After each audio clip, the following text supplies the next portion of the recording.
I mean, honestly, I think marketing is so much fun, right? Because and you know this, I mean, I'm so passionate about it. You get to be really creative. I met with two different CEOs this week, companies we're looking at investing in, and they both said, gosh, all the marketers I've worked with have been terrible. And so I hope that we can change that perspective, because I do think marketing can completely change the trajectory of a company, unlike any other function in the business, frankly.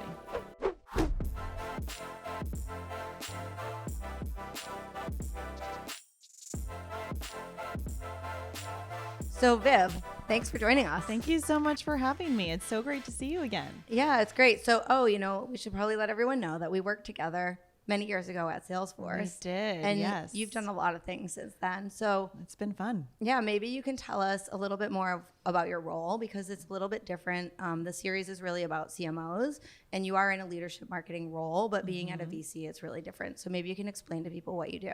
Yeah, absolutely. It is quite different. And I get this question a lot, because a lot of folks want to take some time and maybe go into venture. Venture is really exciting for many, many reasons. And just to give you some background on Emergence, so we are an enterprise SaaS focused venture firm, and we invest in people who change the way the world works. So really, we invest in any founder, any technology, any product that really is fundamentally changing the fabric of how we work. Yeah. And so that is our core focus. It's always been our focus. The firm is about 15 years old now, and per Business Insider, we are one of the most successful funds in the last decade. Congrats, yeah. Yes. And some of our most recent investments, well, our inaugural investment was in Salesforce. And then from then we went on to invest in Yammer, in Box, in Zoom, in Gusto. So we've made a lot of really great investments and have been very lucky to partner with some category defining companies. So that's the firm in general, but we're very, very focused.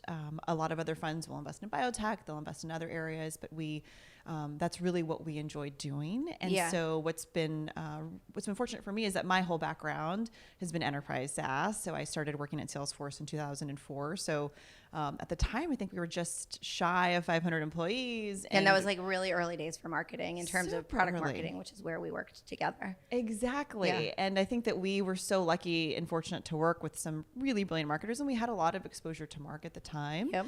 And so I was lucky to take all that experience. And so when and really take it with me to go to companies like Yammer and build that category.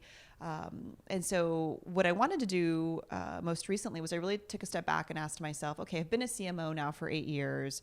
I've worked closely with boards. I've built several categories. I've seen several successful exits. I worked for Microsoft for a year and a half running all of enterprise social. And so I really asked myself, what do I want to do next? And I thought the idea of venture would be interesting, because what you get to do is you get to look across the sea of all of these different enterprise companies, and you decide, which company is going to be most successful, and you get to partner with them closely. And so our firm only makes 5 to 7 investments a year. We're very, very focused.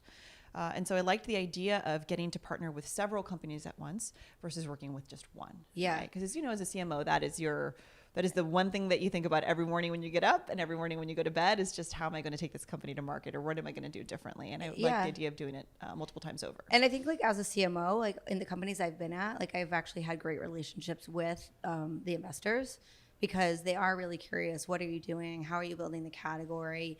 The board decks, et cetera. And so I think it's always nice to have that partner in the investors. But I think, like you said, like I'm singularly focused, like how are we going to own our category? How are we going to build our business?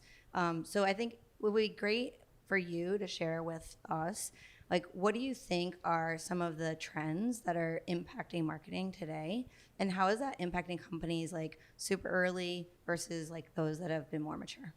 Yeah, there's so many different ways to look at marketing right now, and I wish I could say, here's the magic wand. Yeah. Do these 3 things, and they're going to work for you. And so I like to break it out by business model. I think that's really important. Mm-hmm. If you're in a freemium business, Yeah, the role of a CMO is very different in freemium versus in like more B2B enterprise kind of company. And you're seeing that, with Drift, right? Yeah, 'Cause you guys have 100%. a big freemium business. Yep, and we're growing from the freemium model up in toward the enterprise.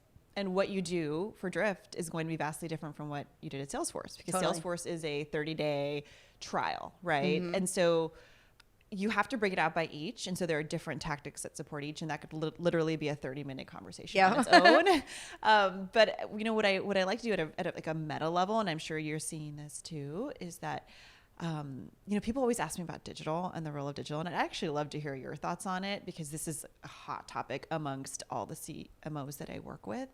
And so my big thing is that digital works up to a certain point, right? Like meaning spending on paid digital ads, it's great, it's fantastic, but it can be really expensive. And if you're in a very competitive market where your competitor has bought up all the keywords, that's super expensive then. You might not, the acquisition costs might frankly not work, Yep. right? And so I've seen that quite a bit, and also compound that with the fact that hiring salespeople is becoming more and more expensive, Yep. right? And so you've got these two levers that are frankly not making it very expensive for you to acquire customers. And so I think a lot about digital, but I think you have to be very thoughtful in your spend there. One thing that I talk a lot about right now that I find so fascinating, I love your thoughts on this too, is that like I say what's old is new, because like the tactics that we ran, now that digital, people are kind of questioning the value of digital because it's so expensive online, and you still have to do it. I mean, I believe in content. Content is king. Everyone believes in content. Podcasts are great. Obviously, that's why we're here. But this idea that what's old is new. So like we use Zoom as an example, which is a portfolio company. And, Eric had this very big idea that he wanted to build a big brand in the space. And so he went and he bought, he spent a ton of money in out of home, right? Yep. You see him everywhere, buses, etc. Everywhere you go. And I tried to do that, but every board would tell me like, no way, we're not going to allow you. ROI, no ROI. Yeah, how do you measure that? And you really can't. It's harder, but he just believed in it and championed it and did it. And I think it worked. They were able to build that brand, and they had a very clear message that supported it as well. Yeah. I mean, of course, you and I could talk about this at length, but like getting the message right is so critical early on. Yep. And understanding that like the message you have now is going to evolve with the company over time, and understanding when to evolve it. Yeah. What do you think? I think one of the challenges with messaging is that you have the founders and your like early people who believe they know exactly what the message is. And if I go back to my 101 product marketing days, it's not really about what you think your messaging is. It's really about what value you're delivering to the end customer and putting the customer in the center. So what's your advice to marketers in terms of like how to create the right message as well as how to validate it internally and externally? It's a lot of work.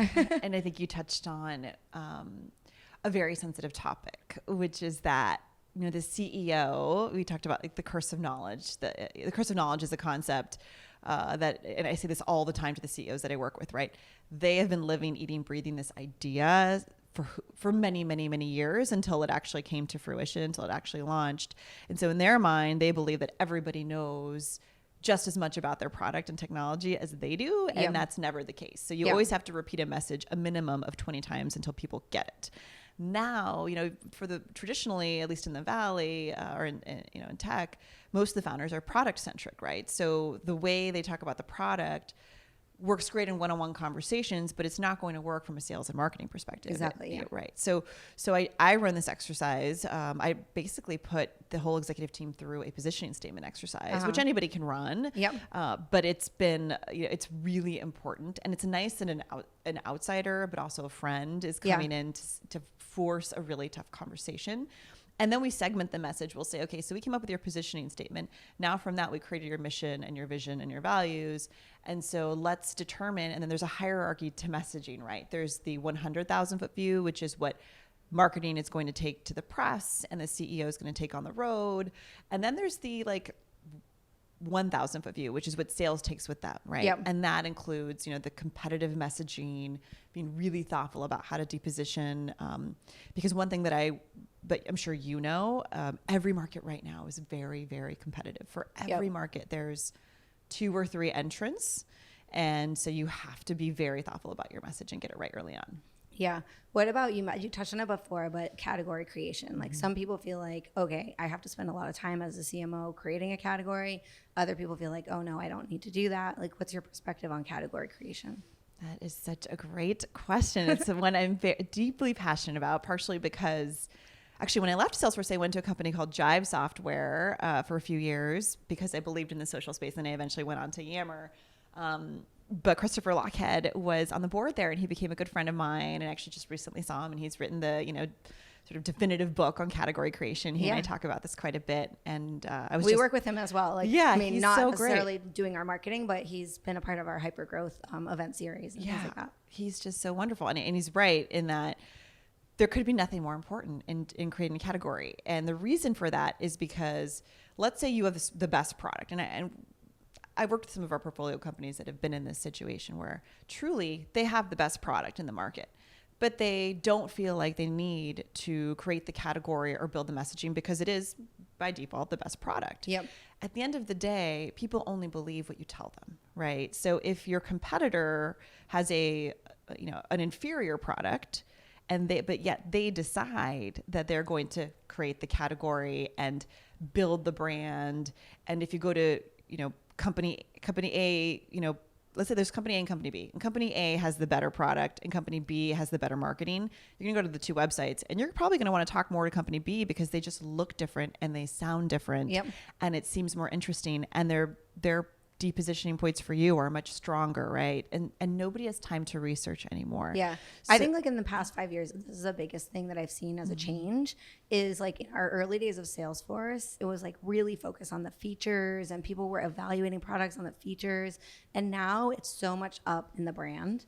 I think it's really changed in terms of like your messaging, your positioning, and people they just assume like, okay, all these things are kind of equal. Right. Because technology has kind of become an equalizer. Sure. And so then it really comes down to whether you are like presenting yourself in a way that demonstrates that you're the leader or that you have the best solution or like you're messaging into the points that people care about. Yep. And another thing that I think is really interesting, and I recommend this often, but it's hard for technical founders, it's that people now want to connect to brands on a human level, right? And I think you guys do a really nice job of this at Drift. Yep.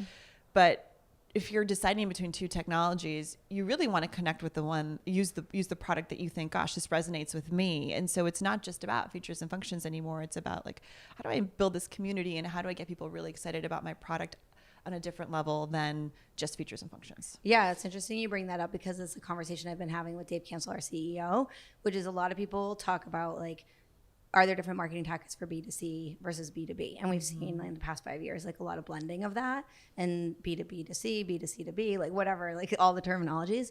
But what I've been really talking about is how we're really in the B2H world, which is like you have to really think about how are you marketing to the human? How are you connecting to that human being and really making your brand personal, but also your interactions and engagements personal. I love that. Yeah.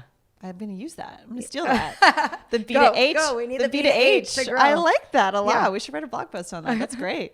But you're spot on, right? That's what we miss in all of this. It's just technology. I worked really closely with SalesLoft, and they kind of repositioned themselves really to focus on this human connection aspect. So hence like the Sales Love tagline. And so that was also really important for them. Yeah, that's excellent. Okay, so let's go back to this idea that you work across different companies, Series A, B, C, even, one of your portfolio companies, Zoom, they've IPO'd. Do you think that there's a different role for CMOs at the different size companies? And one of the reasons I ask this question is because there's a lot of data out there about how CMOs don't stay in their jobs that long. And so I'm wondering, is it because you think there's different skills that are needed in those different times? There are, I think fundamentally all VPMs, CMOs have to be really good at many different things. So whether it's product marketing, messaging and positioning, which really would fall under corporate marketing. There's performance marketing, which is really demand generation, and creative. They have to understand all of those, but they can only have a superpower in one of them. And so this is one of the challenges that I find with the CEOs that I work with is that they expect people to just be amazing at all of those. And I think that's impossible, right? Yeah, like what would you say your superpower is? Yeah, I think my superpower is working with sales. Okay. But because I was a designer in the beginning, I can work with the creative team. And because I was a product marketer, I can do the messaging. So it's like that mix. But I would say like... So you're a unicorn. I mean, yeah. But I think like if I had to say one, and that's like why I came to Drift, is because I think Drift is really changing the relationship between sales and marketing. And that to me is my passion. So it's not just like a superpower. It's something I'm really passionate about. And so I think working at a company where you have a huge passion is important. Oh my gosh. It's also going to like... None of these jobs are easy. So you need to go somewhere that you like really love. Oh my gosh, yes. You have to love the product. You have to love, I always say you're the number one cheerleader for the company if you're the CMO or the VPM, right? I mean, you literally have to get up and eat, breathe, sleep your company. So you have to love the product. You have to love the CEO.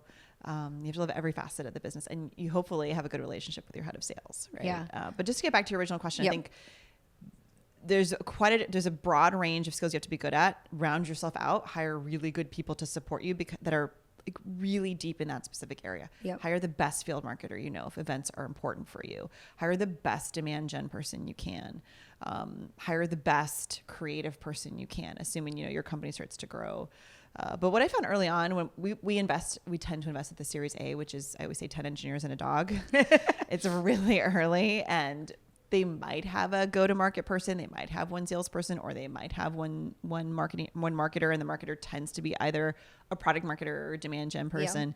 Yeah. But I always give the advice of, if you're looking at hiring kind of a head of marketing, to look for a director to senior director level. Don't come in and bring the big VPM, and then figure out, as a CEO, figure out what superpower of those 4 that I laid out is most important to your business, not what's most important to you. Yeah. Because a lot of CEOs want to build their own brand. And in a sense, your brand, the company's brand, is tied to the CEO. Yeah, especially in the early days. Right. But what you think you might need, and that's what I spent actually a lot of my time with early on with the founder, is helping them kind of navigate, like, what do you need in a head of marketing? What they might need is what they might think they need, and what the company might need could be 2 totally different things. Yeah, interesting. And the other thing I say is that, look, we see the revolving door. Most VPMs will last 2 years at a company and then they move on. And I think we've made this mistake in the Valley where because it's such a broad discipline, we will just push people out. We'll say, okay, you've done your 2 years. I'm now ready for the next big gun. But those 2 years were a lot of work, and the person did a lot. And so I try to advise that my recommendation is to keep the person on. Maybe they're not the CMO. Maybe they want to work for the CMO. Maybe there's a new focus area. Maybe they're strong at operations and they want to move into that organization. But if you're a growing company, try to keep some of that consistency, because it can be really disruptive when there's change there. Yeah, 100%. Do you think that branding is a more important superpower in the beginning and later, like back to your comment on category creation?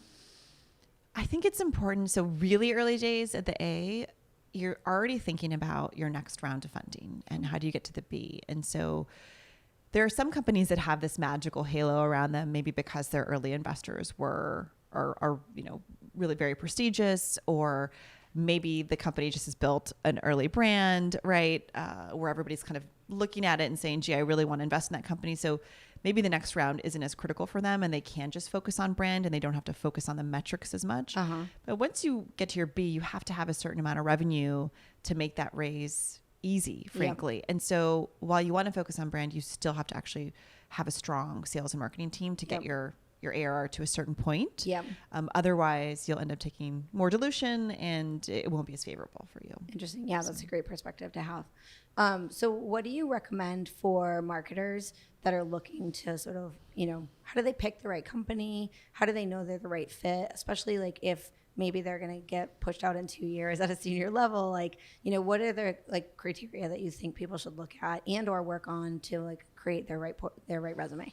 Oh my gosh, we should talk about this. Is a good question. And I get this question so often because it is hard and it's scary when you as a VPM to say, okay, I'm going to dedicate, probably only 2 years of my life to this, but I'm going to put my, 100% in, and I might not be here. So let's try to avoid that. And let's try to get to those 4 years. So how can I do that? And we talked about it a little bit, but I do think the number one relationship is the CEO. So the relationship with the VPM/CMO and the CEO.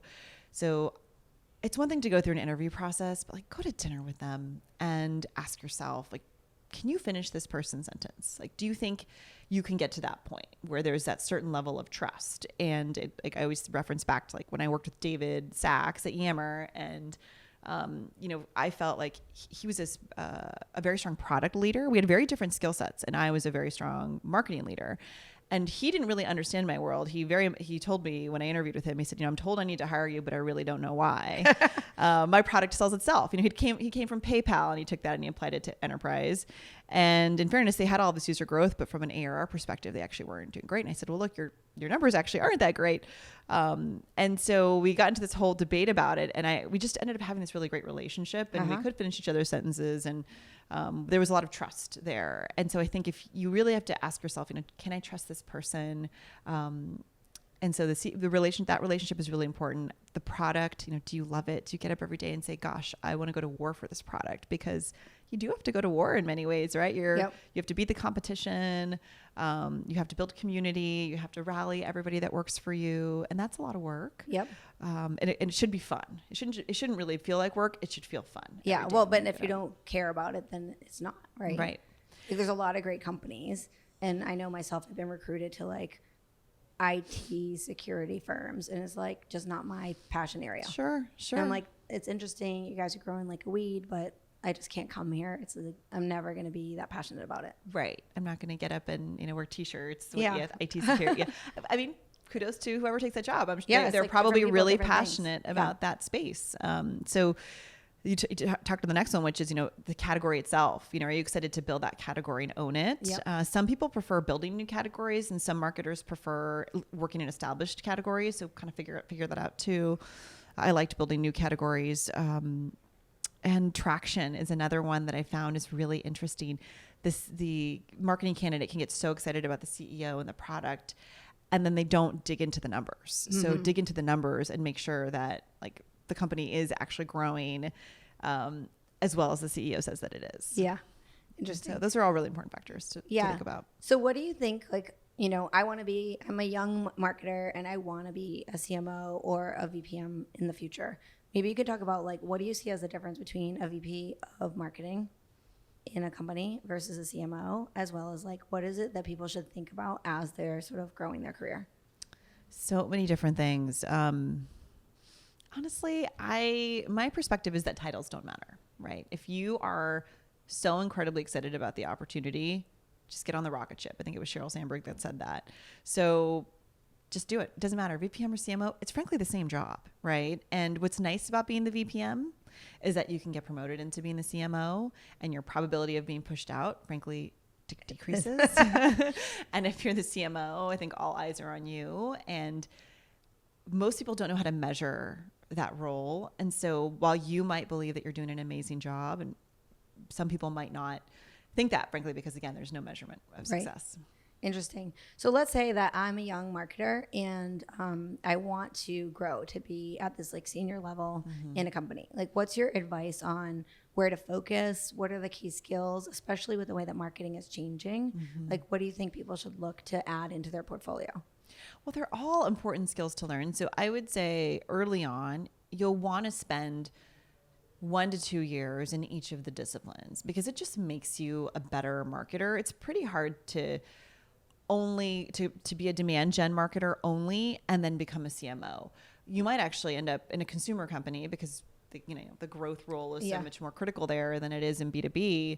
But I'd say, kind of make the rotation. I loved that I was able to go into corporate marketing. I worked really closely with PR, and then I moved into product marketing, and I worked really closely with events. So I felt like I had a good perspective. And then when I went to Yammer, I was thrown off the deep end and really had to learn freemium, because we were one of the first companies that really built freemium for the enterprise. So I think it's good to be well-rounded. It's really hard to understand the role if you're not. But again, take a step back and ask yourself, like, what is my superpower?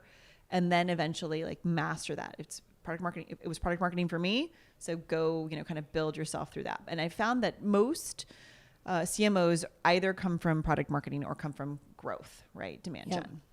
Yeah, in the end of the day, I think that's really critical. And then I think in demand gen, it's important to understand messaging. I hear a lot of demand gen people who are really good at the tools, really good at working with operations, but then they're just like putting things in places versus really looking at like, what's the message and is it right for the audience? And if you don't have that, you just don't get performance. Oh my gosh. Yeah. I always think it's so funny when the demand gen team will say, gosh, the ads aren't working. They're not performing. And then you look at the ad and you're like, yeah, no wonder why. I mean, they're awful. Did you talk to the product marketing team? Did they give you, the target segmentation? Did they tell you what the ideal customer profile was? Like, it just, those two sides have to connect. Absolutely. 100%. Yeah. I think for the CMO to kind of be one of the people that can bring that together, that's a critical component of that. Yep.